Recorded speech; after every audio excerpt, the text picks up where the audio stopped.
చెప్పు Venkatesh. Hi friends, మనం ఇప్పుడు వరంగల్ జిల్లాలోని హన్మకొండ ప్రాంతంలో వైష్ణమ్మల గుడిలో ఉన్న మంట. ఇది కాకతీయ నాటి నిర్మించిన ఆలయం ఇది. దీనికి 1000 సంవత్సరాలకు పైగా చరిత్ర కలిగిన ఆలయం ఇది. ఇప్పుడున్న టెక్నాలజీకి అప్పటికున్న టెక్నాలజీకి ఎంతో తేడా ఉంది. దీన్ని కంపేర్ చేస్తే అప్పుడే దీనికన్నా చాలా బెటర్గా అనిపిస్తుంది. ఆ శిల్పాలు చూడండి, మీకు రౌండ్ షేప్ ఎలా ఉందో, ఆలుమూలలు ఎలా ఉందో, ఇక్కడ దర్వాజాలు ఎంత లెవెల్గా పెట్టారో చూడండి. ఆనాడు ఇప్పుడు కొత్తగా సంబంధించిన పరికరాలు ఏం లేవు, అయినా కూడా అంత టెక్నాలజీతో ఎలా సెట్ చేశారు అనేది ప్రశ్నార్థకంగా మారింది. దీన్ని చతుర్ముఖశాల అంటారు.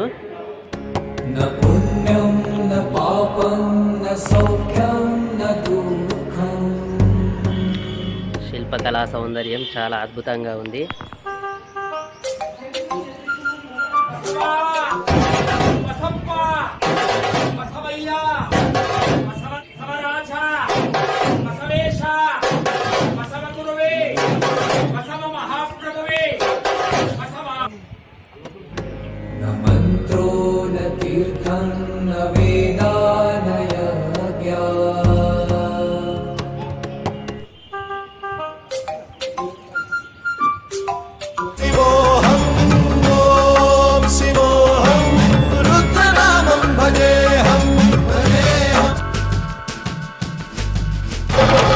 अंड ब्रह्मांड कोटि अखिल परिपालना पूरणा जगत् कारणा